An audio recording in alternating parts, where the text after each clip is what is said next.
हरिओम आणि नमस्कार. मी डॉक्टर सई तुमचं स्वागत करते जस्ट फॉर हार्ट्स यूट्यूब चॅनलवर. आजकाल बऱ्याच जणांमध्ये आपल्याला अपचनाच्या तक्रारी दिसून येतात किंवा कॉन्स्टिपेशन, बद्धकोष्ठता, गॅसेसचे प्रॉब्लेम हे दिसून येतात. आणि पचन हा खरंच आपला खूप महत्त्वाचा भाग आहे. जर या छोट्या छोट्या तक्रारींकडे आपण वेळीच जर लक्ष दिलं नाही, त्याच्यावर उपाय केले नाहीत, तर त्याचे परिणाम हे इतरही शरीराच्या काही तक्रारींसाठी कारणीभूत ठरू शकतात. तर आज आपण काही आसनं बघणार आहोत, ज्यांनी आपल्याला जर काही गॅसेसचा प्रॉब्लेम असेल, अपचन असेल, बद्धकोष्ठता असेल, तर हे सगळं सॉल्व्ह होण्यासाठी मदत होईल. तर आपण काही आसनांचा अभ्यास करूयात. तर आता आपण बघणार आहोत पहिलं आसन पवनमुक्तासन, ज्यांनी पोटातले गॅसेस कमी व्हायला मदत होते, ते बाहेर पडायला मदत होते आणि पचनही सुधारतं. बघूयात कसं करायचं आहे. हे शयनस्थितीतलं आसन आहे, पाठीवर झोपून करायचं. आधी आपण पाठीवर झोपणार आहोत. शयनस्थिती आहे, दोन्ही पाय एकमेकांना जुळलेले, आपले तळहात हे जमिनीला टेकलेले. आता श्वास घेत एकला आपण दोन्ही पाय वर घेणार आहोत 90 अंशाच्या कोनात. 1, नंतर 2ला श्वास सोडत पायांची घडी करायची आहे, जेणेकरून आपली मांडी आणि गुडघे हे आपल्या पोट आणि छातीवर येतील. आता दोन्ही हातांनी आपल्याला आपल्या दोन्ही पायांना अशा प्रकारे मिठी मारायची आहे. आपली मान वर घ्यायची, डोकं वर घ्यायचं आणि हनुवटी ही दोन्ही गुडघ्यांच्या मध्ये लावण्याचा प्रयत्न करायचा. आसन स्थिती पूर्ण आहे. संथ श्वसन करायचंय. डोळे मिटून घेतलेत तरीही चालतील. श्वास रोखून ठेवायचा नाही. काही वेळ याच स्थितीत राहण्याचा प्रयत्न करायचा. संथ श्वसन चालू द्यायचंय. एक साधारणतः 5 ते 10 काउंटसाठी ही पोज तुम्ही होल्ड करण्याचा प्रयत्न करा. आसन सोडताना आधी मान खाली, नंतर दोन्ही हात जागेवर. श्वास घेत दोन्ही पाय सरळ आणि नंतर श्वास सोडत पाय खाली. तर हे आपण केलं पवनमुक्तासन. रोज सकाळी तुम्ही हे प्रॅक्टिस करू शकता. सुरुवातीला एक 5 काउंटसाठी, नंतर 10 काउंटसाठी होल्ड करण्याचा प्रयत्न करा. 30 सेकंद ते 1 मिनिट जरी तुम्ही हे आसन होल्ड केलं तरी याचे फायदे तुम्हाला नक्कीच मिळतील. आता आपण बघूयात मर्कटासन कसं करायचं आहे. पाठीवर झोपलोय आपण, दोन्ही पाय एकमेकांना जुळलेले आहेत. आता 1ला आपण दोन्ही हात उचलून आपल्या खांद्याच्या सरळ रेषेत ठेवणार आहोत दोन्ही बाजूंनी.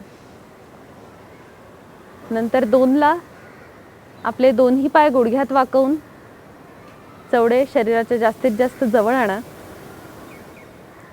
आधी आपण हे डावीकडून करणार आहोत, त्यामुळे आपले दोन्ही पाय आता आपल्याला डावीकडे झुकवायचेत, जेणेकरून आपली डावी मांडी आणि डावा गुडघा हा जमिनीला टेकेल. अशा प्रकारे. आणि नंतर आपली मान ही उजवीकडे वळवून घ्या. या आसनात आपल्या पाठीच्या कणाला, पोटाला खूप छान पीळ बसतो. आहे त्याच अवस्थेत काही वेळ स्थिर राहण्याचा प्रयत्न करा. श्वास रोखून ठेवू नका. संथ श्वसन करायचंय. आणि नंतर आसन सोडताना एकला मान सरळ, नंतर दोन्ही पाय सरळ करायचे, दोन्ही हात जागेवर. आता सेम आपण उजवीकडून करणार आहोत. पुन्हा एकदा दोन्ही हात खांद्याच्या सरळ रेषेत बाजूने ठेवायचे, पाय शरीराच्या जवळ घ्यायचे गुडघ्यात वाकवून. आता आपण आपले दोन्ही पाय हे उजवीकडे झुकवणार आहोत आणि आपली मान ही डावीकडे झुकवायची आहे. आणि डाव्या हाताच्या बोटांकडे कॉन्सन्ट्रेट करा. काही वेळ आसन असंच होल्ड करा. नंतर सोडताना पुन्हा आधी मान सरळ, दोन्ही पाय सरळ करायचे, दोन्ही हात जागेवर. आता आपण बघूयात तिसरं आसन, ज्याचं नाव आहे पश्चिमोत्तानासन. आपल्या शरीराचे 2 भाग आहेत, एक पुढचा भाग आणि मागचा भाग. पुढच्या भागाला पूर्व भाग असं म्हटलं जातं आणि मागच्या भागाला पश्चिम भाग असं म्हटलं जातं. तर या पश्चिम भागाला पूर्ण अगदी टाचेपासून टाळूपर्यंत खूप चांगला ताण या आसनात मिळतो, त्यामुळे याचं नाव पडलं गेलं आहे पश्चिमोत्तानासन. कसं करायचं आहे बघूयात. हे बैठक स्थितीतलं आसन आहे, अगदी सोपं आहे. फायदे तर मी जसं सांगितलं तुम्हाला, पचनासाठी हे आसन खूप चांगलं आहे. आपल्या पोटाच्या इंद्रियांवर खूप चांगल्या प्रकारे याचा दाब येतो, त्यामुळे त्यांची कार्यक्षमता वाढायला मदत होते, पचन सुधारतं आणि पोट साफ व्हायलाही मदत होते. नक्कीच बाकीचेही फायदे आहेतच. पाठदुखी वगैरे ज्यांना आहे त्यांच्याहीसाठी हे आसन चांगलं आहे. यासाठी आधी पूर्वस्थिती ही बैठक स्थिती आहे. आपण आपले दोन्ही पाय सरळ करून बसायचे. पाठीचा कणा ताठ आहे, मान सरळ आहे.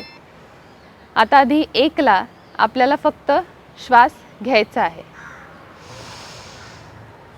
नंतर आपल्याला श्वास सोडत आपल्या हातांनी आपल्या पायाचे अंगठे पकडायचा प्रयत्न करायचा आहे. 2 आणि नंतर श्वास सोडलेल्याच अवस्थेत अजून जास्त पाठीतून खाली वाकत आपल्याला आपलं कपाळ हे गुडघ्याला लावण्याचा प्रयत्न करायचा आहे आणि आपले हाताची कोपरं ही जमिनीला लागतील हा प्रयत्न करायचा आहे. बघूयात आता. श्वास घ्यायचा आहे,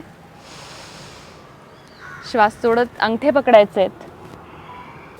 श्वास सोडलेल्याच अवस्थेत अजून खाली जायचं आहे, कपाळ गुडघ्याला टेकवण्याचा प्रयत्न.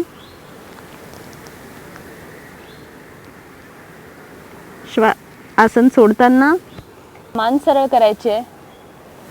जेवढं तुम्हाला खाली वाकता येईल तेवढं वाकण्याचा प्रयत्न करा. समजा जर आपली पायाची बोटं नाही पकडली गेली, घोटे पकडता येत असतील तर घोटे पकडून जास्तीत जास्त खाली वाकण्याचा प्रयत्न करा. कपाळ नाही टेकलं गेलं तरी हरकत नाही, पण त्यासाठी गुडघे वर घेऊ नका. गुडघे हे खालीच ठेवा आणि जेवढं वाकता येतंय तेवढं वाकण्याचा प्रयत्न करा. आणि सुरुवातीला हे आसन तुम्ही एक साधारणतः 10 सेकंद, 15 सेकंद, 30 सेकंद आणि नंतर एक साधारणतः एखादा मिनिट जरी होल्ड केलं तरी याचे तुम्हाला फायदे नक्कीच मिळतील. आता आपण बघूयात चौथं आसन, ज्याचं नाव आहे अर्धमत्स्येंद्रासन. हेही बैठक स्थितीतलंच आसन आहे. यातही आपल्या पाठीच्या कणाला, पोटाला खूप छान पीळ बसतो, त्यामुळे पचन सुधारतं, भूक वाढते आणि नक्कीच गॅसेस, बद्धकोष्ठता वगैरे या सगळ्या प्रॉब्लेम्सपासून तुम्हाला छान फरक पडेल या आसनाने. तर कसं करायचं आहे बघूयात. दोन्ही पाय आधी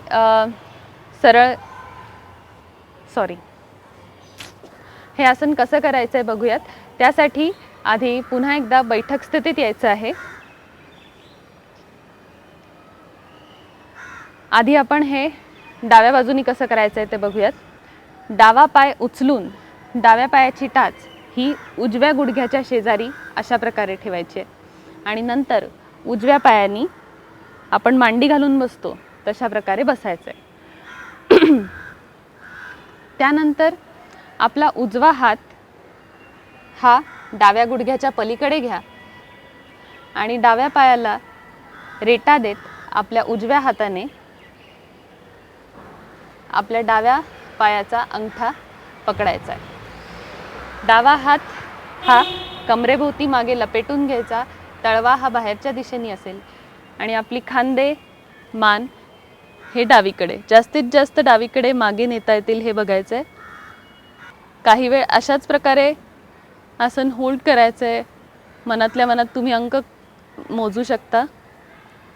पाठीचा कणा ताठ ठेवायचा प्रयत्न करायचा. आसन सोडताना 1ला मान सरळ, दोन्ही हात जागेवर, उजवा पाय आधी सरळ करायचा आहे, नंतर डावा पाय जागेवर. आता आपण बघूयात हेच आसन दुसऱ्या बाजूनी कसं करायचं आहे. आता उजव्या पायाची टाच ही डाव्या गुडघ्याच्या पलीकडे नेऊन ठेवा. डाव्या पायाची अशा प्रकारे मांडी घालून घ्या. पण सर्वात महत्त्वाचं म्हणजे तुम्ही जेव्हा दुसरा पाय फोल्ड करून घेताय तेव्हा त्याच्यावर बसायचं नाही आहे, तो बाजूला असेल. ठीक आहे. आता आपल्या डाव्या हाताने उजव्या गुडघ्याला रेटा देत उजव्या पायाचा अंगठा पकडायचा आहे, पाठीचा कणा ताठ, उजवा हात हा मागे अशा प्रकारे लपेटून घ्यायचा आहे. तळवा हा बाहेरच्या दिशेने असेल आणि जास्तीत जास्त मागे बघण्याचा प्रयत्न करायचा आहे उजवीकडून. आसन होल्ड करायचं आहे. 1 2 संथ श्वसन चालू ठेवायचं आहे. श्वास रोखून नाही ठेवायचा आहे. 3 4 5.